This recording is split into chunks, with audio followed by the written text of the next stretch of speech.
함께 읽은 이 예레미야서 24장에 있는 이 말씀을 통해서 하나님께서 주시는 은혜를 우리가 함께 나누기를 원합니다. 여러분이 예레미야서 24장 말씀에는 좀 짧은 말씀이지만 이 속에는 하나님의 깊은 의미가 담겨져 있습니다. 또 뜻이 담겨져 있습니다. 오늘 말씀을 잘 보시면요, 당시 여호야김의 아들 여호야긴 왕이 바벨론의 포로로 잡혀가고 난 뒤에 하나님께서 예레미야의 선지자에게 주신 말씀이 지금 기록이 되어 있습니다. 여러분, 이 이스라엘 백성들은요, 예레미야 선지자 예언대로 실제로 3번에 걸쳐서 바벨론으로 포로로 잡혀가게 됩니다. 그 첫 번째가 여호야김 왕입니다. 여호야김 왕이 첫 번째로 바벨론에 포로로 잡혀가는 것을 바벨론의 1차 포로라 그렇게 얘기합니다. 여러분, 이때 그 당시 왕족들, 그리고 귀족들, 또 고관들, 그 자녀들이 다 잡혀가게 됩니다. 여기에 우리가 알고 있는 다니엘이나 사드락, 메삭, 아벳느고 같은 이 다니엘의 친구들이 함께 잡혀가서 그곳에서 언어를 배우고 또 학문을 배워서 그 일꾼으로 쓰임받는 내용들이 다니엘서에 기록이 되어 있는 겁니다. 그리고 두 번째로 여호야긴 왕이 되어서 왕 때 이 여호야긴이 왕인 지 석 달 만에 이 바벨론이 다시 쳐들어오게 되었고, 그 당시에 고관들 그리고 남아있는 기술자들, 이런 능력 있는 사람들을 다 포로로 잡아가게 되는데, 이걸 우리가 바벨론 2차 포로라 그렇게 이야기하게 됩니다. 근데 오늘 본문에 보시면 이런 여호야긴 왕 때 2차 포로로 사람들이 잡혀갔을 때 하나님께서 예레미야 선지자에게 말씀을 주시게 되는 겁니다. 그래서 오늘 1절 잘 한번 보십시오. 예레미야서 24장 오늘 1절 말씀 보시면 거기 여고냐란 이름으로 나와 있지만 이 여고냐가 여호야긴 왕의 다른 이름입니다. 제가 읽어보겠습니다. 바벨론의 느부갓네살 왕이 유다 왕 여호야김의 아들 여고냐, 여호야긴이죠. 여호야긴과 유다 고관들과 목공들과 철공들을 예루살렘에서 바벨론으로 옮긴 후에 여호와께서 여호와의 성전 앞에 놓인 무화과 2광주리를 내게 보이셨는데 그렇게 말씀을 하고 있습니다. 여러분, 여기 바벨론으로 포로 잡혀간 사람들은요, 그래도 이 예레미야 선지자의 말을 듣고 믿음으로 순종한 사람들입니다. 하나님께서는 이미 뜻을 정하셨고 이 땅을 심판하기로 작정하셨기 때문에 바벨론 포로 잡혀가라. 잡혀가는 것이 하나님 뜻이다. 그렇게 예레미야 선지자가 계속 말씀을 전했던 겁니다. 그래서 이 믿음 있는 사람들은 포로로 잡혀간 겁니다. 그래서 오늘 말씀에 보시면요, 이 바벨론에 포로 잡혀간 사람들에게 위로의 말씀으로 하나님께서 말씀을 전하게 되고요. 근데 그 당시에 이 하나님 말씀을 순종하지 않고 끝까지 자기 자존심을 내세우면서 교만하게 이 불순종했던 사람들, 이 바벨론에 포로로 잡혀가지 않는 사람들에게는요, 심판의 메시지를 전하게 되는 겁니다. 그래서 여러분, 하나님께서는요, 이 당시 예레미야 선지자에게 지금 비유로 설명을 하게 되는데, 무화과 나무에 있는 열매, 이 2광주리를 보여주시면서 네가 뭘 보느냐 이렇게 질문을 하시게 됩니다. 여러분, 3절 한번 보십시오. 하나님께서 예레미야 선지자에게 이걸 미리 보여줍니다. 여호와께서 내게 이르시되 예레미야야, 네가 무엇을 보느냐라고 하나님께서 물으실 때 예레미야 선지자가 눈으로 보는 것을 설명을 하게 되죠. 내가 대답하되 무화과이온데 그 좋은 무화과는 극히 좋고 그 나쁜 것은 아주 나빠서 먹을 수 없게 나쁘나이다 하면서 대답을 하게 됩니다. 하나님께서 왜 이런 과일들을 보여주시면서 광줄에 담긴 것을 보여주면서 설교하냐 하면요, 그냥 말로 하면 잘 안 들으니까 물건을 이렇게 막 보여주는 거예요. 실물 설교라 그래가지고 말씀을 안 들으니까 막 보여주면서 이게 뭔지 아느냐 이렇게 보여주는 거예요. 그리고 그게 뭔데 이렇게 질문하면 그때 하나님 말씀을 전하게 되는 겁니다. 그래서 하나님께서 이 강주리에다가 2가지 과일을 담아 놓은 거예요. 좋은 무화과 나무 하나와 썩어 문드러지고 막 벌레 먹은 아주 못난, 먹을 수 없는 그런 무화과 열매를 따로 담아서 보여주는 겁니다.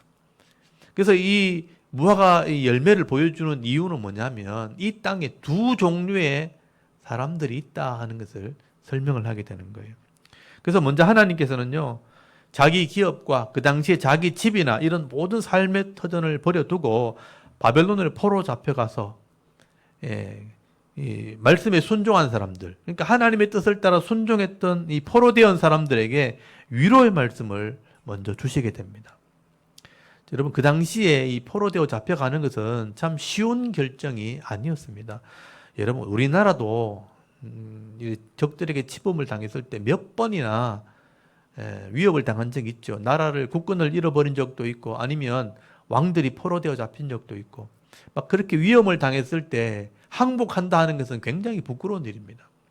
나라가 지금 위기에 처해 있는데 나라를 위해 싸워야지 왜 항복하느냐 하면서 나라를 포기하는 것처럼 그렇게 무시를 당하기 때문에 자기 터전을 이렇게 버려두고 포로되어 잡혀간다는 것은 쉬운 결정이 아닙니다. 이스라엘 백성들이 번제는 하긴 했지만 자기 죄를 회개하고 우리가 마땅히 받아야 할 이런 고난이라고 인정을 하면서 포로되어 잡혀가는 것, 그 당시에 쉬운 일은 아니었을 것입니다. 근데 이 사람들이 결정을 한 거예요. 내가 하나님의 뜻을 따라서 내가 포로되어 잡혀가겠다. 어떻게 보면요, 사람들의 막 비난을 받았을 겁니다. 끝까지 나라를 지켜야지 왜 항복하느냐고 하면서 나라를 버리고 배신한 사람이라고, 도망가는 사람이라고 사람들이 비난할 수도 있을 것입니다. 또 어찌 보면 이 동족들의 비난도 있겠지만 포로를 잡아가는 이 바벨론 사람들을 이렇게 무시를 당하는 그런 것도 있었을 겁니다. 사람들이 굴비 엮듯이 막 이렇게 줄로 엮어서 옷을 다 뺏기고 노예를 끌고 가는 것처럼 그렇게 포로를 끌고 갈 때 이 순종해서 잡혀가는 사람들은 참 고통도 당하고 멸시를 받으면서 그렇게 잡혀가실 것입니다. 근데 여러분, 하나님께서 이 사람들에게 오늘 위로의 말씀을 주시는 거예요. 그게 고난의 길이긴 하지만 내 뜻이 거기 있다. 여러분 5절 한번 보십시오. 이스라엘의 하나님 여호와께서 이와 같이 말씀하시니라. 하나님 말씀이니까 여러분 귀 담아 들으셔야 됩니다. 내가 이곳에서 옮겨 갈대아인의 땅에 이르게 한 유다 포로를 이 좋은 무와 같이 잘 돌볼 것이라. 그렇게 말씀하는 거예요. 그 당시에 비참하게 포로로 끌려가는 그 사람들에게 하나님 말씀을 주시는데 내가 너희들을 잘 돌볼 것이다. 좋은 무화과 나무처럼 내가 돌볼 것이다. 그렇게 말씀하시는 거예요. 내가 그들을 돌보아 좋게 하여 다시 이 땅으로 인도하여 세우고 헐지 아니하며 심고 뽑지 아니하겠고 내가 여호와인 줄 아는 마음을 그들에게 주어서 그들이 전심으로 내게 돌아오게 하리니 그들은 내 백성이 되고 나는 그들의 하나님이 되리라. 그렇게 말씀하시는 거예요. 이게 위로의 말씀입니다. 여러분, 이 바벨론의 포로로 잡혀가는 것이 그 당시에는 좋은 일이 절대 아니죠. 사람들에게 멸시를 받으면서 그 벌거벗겨져서 6개월 이상 걸어가야 됩니다. 질질 끌려서 6개월 동안 끌려가는 게 결코 좋아 보이지 않는 거죠. 그러나 하나님께서 지금 이 바벨론에 보내시는 것은 이 백성의 죄를 씻기 위해서 새롭게 하려고 보내는 거예요.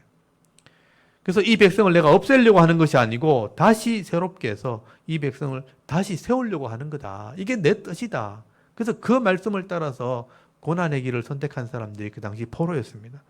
그래서 이 이스라엘 백성들이요, 애굽에 처음에 내려갈 때 요셉을 하나님 보냈잖아요. 요셉을 먼저 보내가지고 준비시켰던 것처럼 하나님께서 왕족들, 또 똑똑한 사람들, 이 지혜로운 사람들 미리 지금 보내는 겁니다.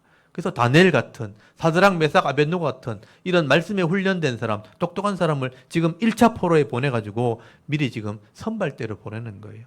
창세기에 요셉이 애굽에 들어가서 감옥에 팔려가지고 고통을 당했지만 하나님께서 요셉을 통해서 이 애굽의 가족들을, 야곱의 가족들을 다 애굽에 데리고 왔던 것처럼 하나님이 함께 하심으로 요셉이 형통한 자가 되었다라고 말씀하셨던 것처럼 지금 1차 포로로 순종해 가는 사람들은요, 하나님이 함께하는 그런 사람들이라는 거예요. 그래서 내가 너희를 돌볼 것이고 내가 너희를 좋게 할 것이다. 그렇게 말씀하게 되는 것입니다. 그래서 여러분 그걸 아셔야 돼요. 이 땅의 고난의 길이지만 하나님의 뜻을 따라 순종하는 자들에게는 비록 어려움이 있을 수 있지만 하나님이 함께 하신다면 그거는 하나님이 돌보시는 길이 될 수 있고 형통한 길이 될 수 있다는 것을 여러분 아셔야 되는 거예요.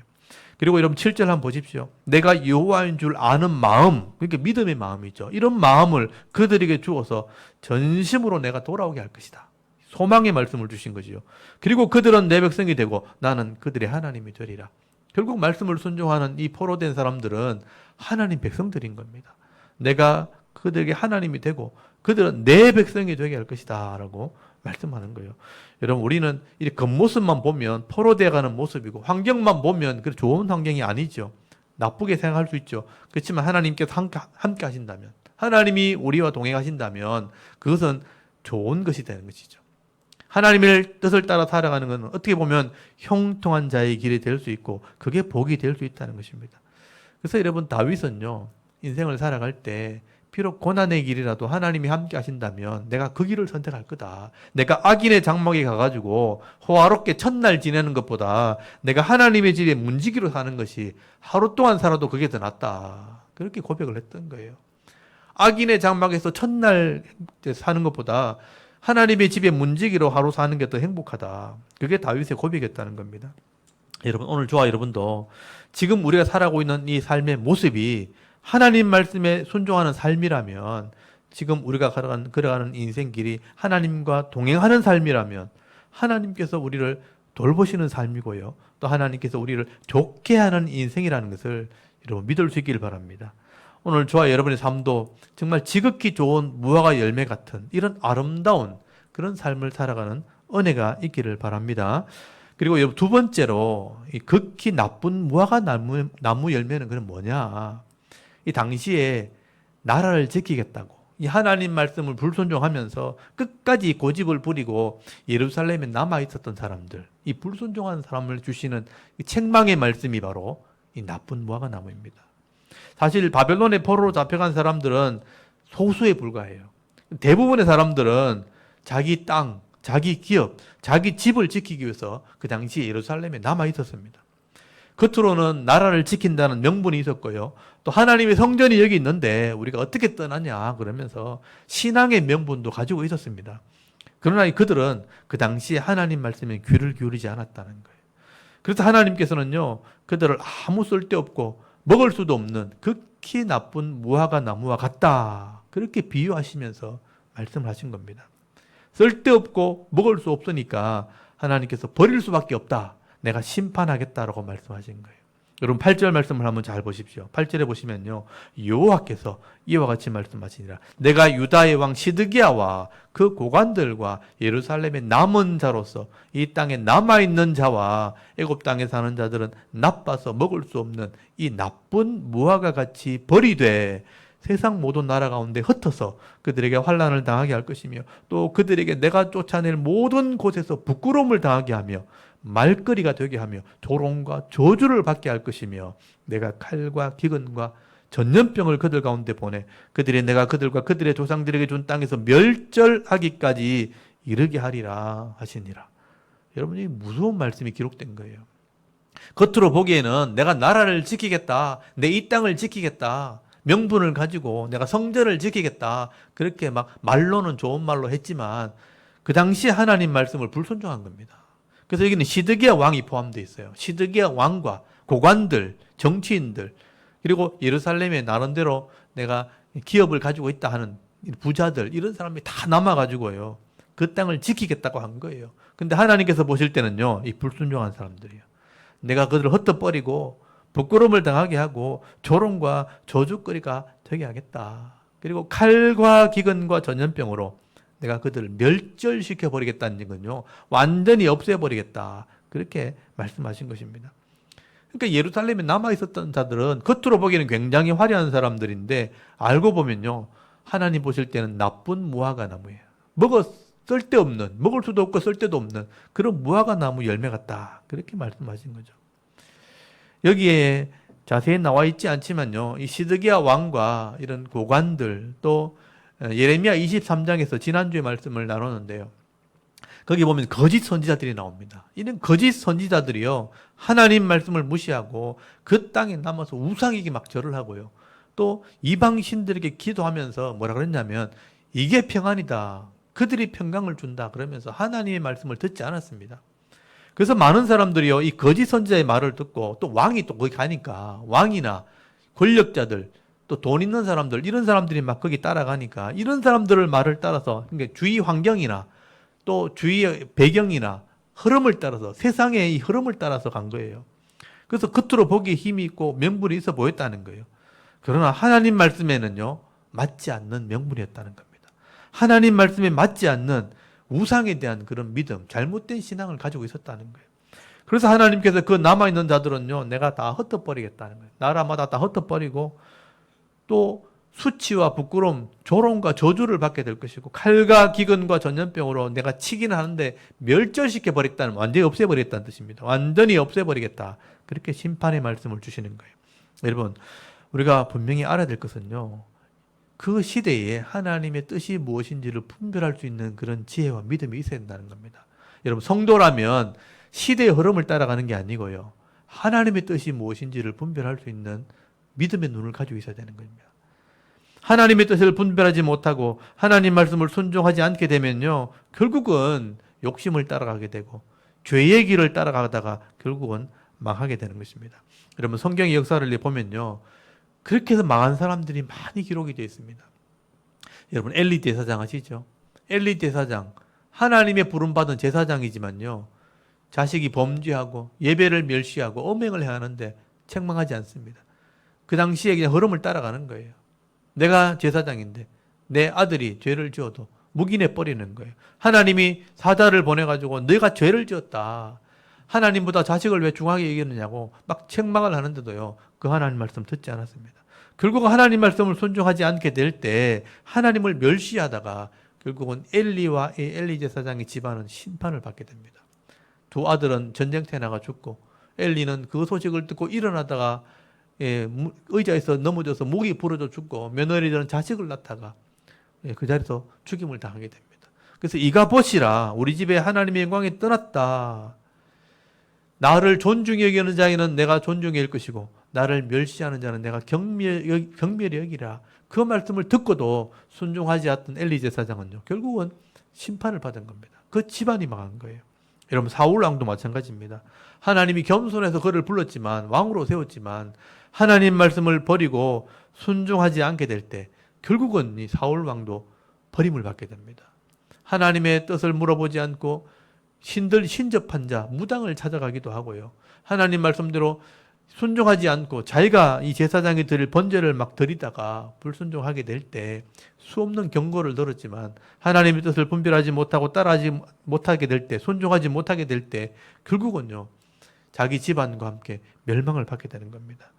여러분, 사도 바울도 로마서 12장 2절 말씀에 보시면요, 성도가 되었다면 이런 하나님의 뜻을 잘 분별해야 된다라고 말씀을 하게 됩니다. 너희는 이 세대를 본받지 말고 그랬어요. 오직 마음을 새롭게 함으로 변화를 받아 하나님의 선하시고 기뻐하시고 온전한 뜻이 무엇인지 분별하도록 해라. 시대를 따라가는 것이 아니라 하나님의 뜻이 무엇인지 분별할 수 있는 믿음을 가진 사람, 이게 바로 성도요, 하나님 백성이라고 말씀하게 되는 겁니다. 여러분, 예수님께서도요, 나더러 주여 주여 한다고 다 천국에 가는 게 아니다, 하나님 나라 가는 게 아니다, 하나님의 뜻대로 행하는 자라야 믿음 있는 사람이 결국은 하나님 나라에 들어갈 수 있다라고 말씀하신 것입니다. 여러분, 결국 이 당시에도요, 하나님의 뜻을 분별하지 못했던 이런 시드기야 같은 왕, 권력을 가졌던 모든 고관들, 그리고 잘못된 말씀을 따라갔던 거짓 선지자들, 이런 모든 사람들이 스스로 잘난 척 하다가 백성들을 다 어리석게 만들어 놓고 나중에는요, 이 사람들이 하나님 백성들을 다 버리는 인생을 살게 되는 겁니다. 여러분, 시드기야 왕이요, 백성을 이렇게 다 엉뚱한 대로 인도해 놔놓고 자기는요, 백성을 버리고 도망갑니다.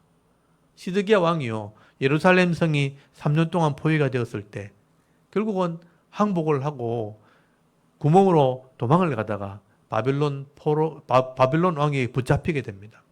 왕이 도망을 가다가 바벨론 왕에게 붙잡혀가지고 사람들이 보는 앞에서 이 아들의 목이 달아나고요, 그 아들이 목이 달아나는 눈을 둘 다 빼버리죠. 두 눈을 빼버리고 결국 사람들에게 수치와 부끄러움을 당하게 되고 비참한 죽음을 당하게 된 사람이 바로 이 시드기야 왕입니다. 정말 하나님 말씀대로 수치와 부끄러움을 당했고요, 역사 가운데 부끄러운 이름으로 남았던 사람이 오늘 24장에 나오는 마지막 왕, 시드기야 왕이라는 겁니다. 여러분, 오늘도 이 예레미야서 말씀을 통해서요, 두 가지 길이 있다는 것을 여러분 꼭 기억하십시오. 시대를 따라가는 사람, 또 신앙의 명분이라고 하면서도 하나님의 말씀을 순종하지 않은 그런 나쁜 무화과 같은 그런 열매 같은 사람이 있는가 하면 고난이 있고 또 때로는 어려움이 있다 할지라도 하나님 뜻이라면 그 길을 순종하며 가는 사람. 그래서 하나님이 위로와 소망을 받으면서 가는 그런 믿음 있는 좋은 무화과 나무 같은 그런 사람이 있다는 것을 여러분 기억하실 수 있기를 바랍니다. 그래서 오늘도 이 말씀을 통해서 정말 하나님께서 우리에게 원하시는 것이 무엇인지 여러분 하나님의 뜻을 깨달을 수 있는 그런 은혜가 있기를 바랍니다. 하나님께서는요 시대의 흐름이나 사람들의 분위기나 세상의 유행을 따라가서 가는 그런 삶보다는 정말 고통이 있고 좀 어려움이 있다 할지라도 하나님의 뜻을 따라 순종함으로 이 죄악의 땅에서도 하나님이 주시는 위로와 평안을 누리는 그런 삶을 살기를 하나님께서 원하신다는 것이죠. 오늘 예레미야서 24장 말씀을 함께 묵상하시면서 오늘 저와 여러분이 우리가 하나님과 언약한 백성이라는 것을 이제 기억하신다면 겉으로만 화려한 이런 성도가 아니고 이왕이면 좋은 무화과 나무 열매처럼 하나님의 뜻을 따라 순종함으로 고난의 길이지만 평안의 삶을 살고요. 또 행복한 그리스도인의 삶을 살아갈 수 있는 저와 여러분의 이런 영적인 삶의 모습이 되실 수 있기를 주의 이름으로 축원합니다. 아멘. 우리 잠깐 기도드리겠습니다. 하나님 오늘도 이 수요 예배 시간에 나와서